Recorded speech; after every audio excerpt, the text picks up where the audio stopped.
Hello, everyone. Today, we are going to discuss Semester 7 Artificial Intelligence and Data Science Engineering with Dr. Nil. Thank you, Professor Ananya. This subject is the backbone of computer science and helps students connect theory with real-world electronics. Tactics. That's truly insightful, Dr. Nil.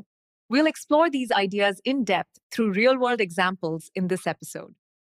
ভাবুন তো একটা ক্লাসরুমের কথা, কিন্তু ছাত্রটা কোনো মানুষ নয়, বরং একটা কম্পিউটার প্রোগ্রাম। আর তার হাতে কোনো বই নেই, আছে শুধু ডেটা। এই ডেটা দিয়েই সে শিখছে, ঠিক যেমন আমরা বই পড়ে শিখি।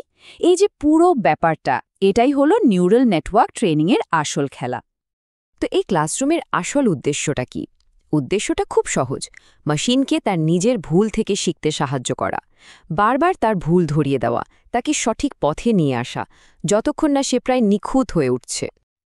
একদম সহজ ভাষায় বলতে গেলে নিউরাল নেটওয়ার্ক ট্রেনিং হলো একটা প্রসেস, যেখানে একটা মডেল মানে আমাদের ছাত্রকে প্রচুর ডেটা বা বই পড়তে দেয়া হয়।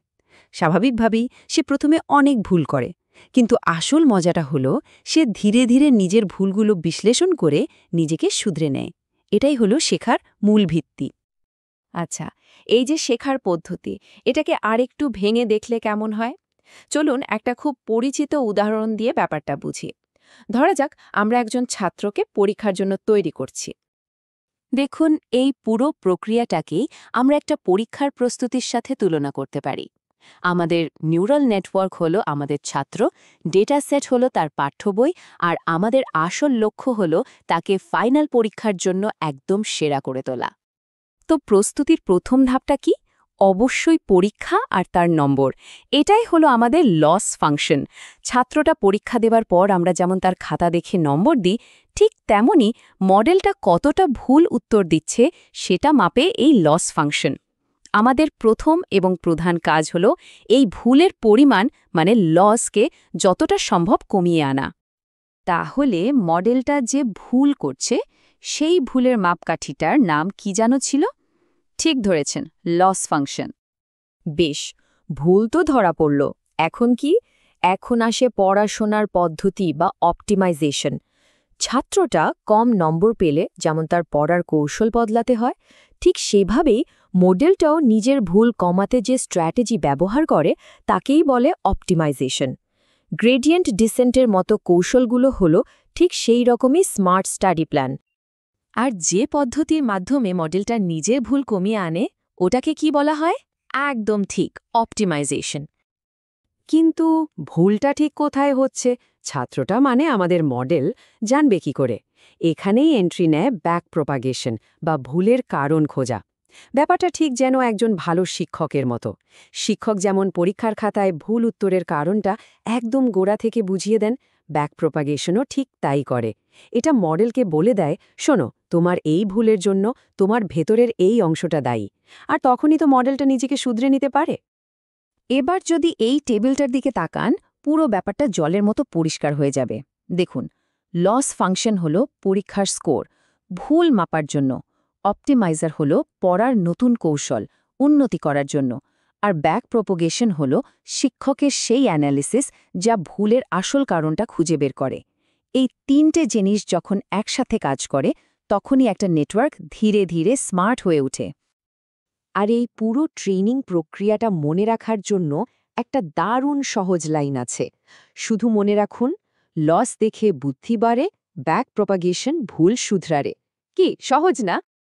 বাহ, তত্ত্ব তো অনেক হলো। এবার একটু বাস্তবে ফেরা যাক, তাই না? চলুন দেখি এই পদ্ধতিটা আসলে কেমন জাদুর মতো কাজ করে। এর সবচেয়ে চমৎকার প্রয়োগগুলোর একটা হলো ইমেজ ক্লাসিফিকেশন, মানে একটা মেশিনকে ছবি চিনতে শেখানো। ভাবুন তো, হাজার হাজার বিড়াল আর কুকুরের ছবি দেখিয়ে একটা মডেলকে ট্রেনিং দেওয়া হচ্ছে কোনটা বিড়াল আর কোনটা কুকুর এটা চেনার জন্য। কাজটা হয় কয়েকটা সহজ ধাপে।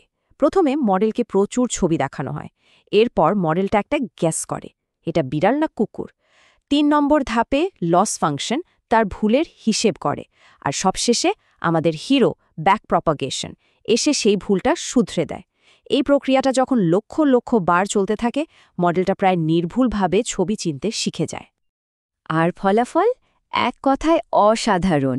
ট্রেনিংয়ের আগে একটা মডেলের উত্তরগুলো ছিল শুধু আন্দাজে ঢিল ছোড়ার মতো, কিন্তু ঠিকঠাক ট্রেনিং পাওয়ার পর সেই একই মডেল প্রায় মানুষের মতো নির্ভুলভাবে ছবি চিনতে পারে। তফাৎটা নিজেই দেখুন। সুতরাং আমরা কি বুঝলাম? নিউরাল নেটওয়ার্ক ট্রেনিং বোঝা মানে আসলে যন্ত্রকে শেখানোর একটা নতুন চাবিকাঠি হাতে পাওয়া, একটা চাবি যা দিয়ে ডেটার গভীরে লুকিয়ে থাকা জ্ঞান বের করে আনা সম্ভব। চলুন আজকের আলোচনার মূল পয়েন্টগুলো এক ঝলকে দেখে নিই। ১. নিউরাল নেটওয়ার্ক ট্রেনিং হল ছাত্রের মতো করে মেশিনকে শেখানো। 2. লস ফাংশন তার ভুল মাপে। 3. ব্যাক প্রপাগেশন ভুলের কারণ খুঁজে বের করে। আর এই সহজ নীতিটাই আজকের প্রায় সমস্ত এআই অ্যাপ্লিকেশনের ভিত্তি। শেষ করার আগে একটা কথা মনে রাখা খুব জরুরি। প্রকৃত শিক্ষা শুধু ভুল করা থেকে আসে না, বরং ভুলের বিশ্লেষণ থেকে আসে। যারা ডেটা সায়েন্স আর এআই এর জগতে পা রাখতে চলেছেন, তাদের জন্য ট্রেনিংয়ের এই মূল ধারণাটা বোঝাটা মাস্ট। এটা শুধু একটা অ্যালগোরিদম নয়, এটা হলো মেশিনকে বুদ্ধিমান করে তোলার মূল দর্শন। সেলফ ড্রাইভিং গাড়ি থেকে শুরু করে মেডিকেল ডায়াগনোসিস পর্যন্ত সবকিছুর পেছনেই কিন্তু রয়েছে এই নিরন্তর শেখার প্রক্রিয়া। তাই এই জ্ঞানটা শুধু আজকের পরীক্ষার জন্য নয়, ভবিষ্যতের প্রযুক্তির দুনিয়ায় নিজের জায়গাটা পাকা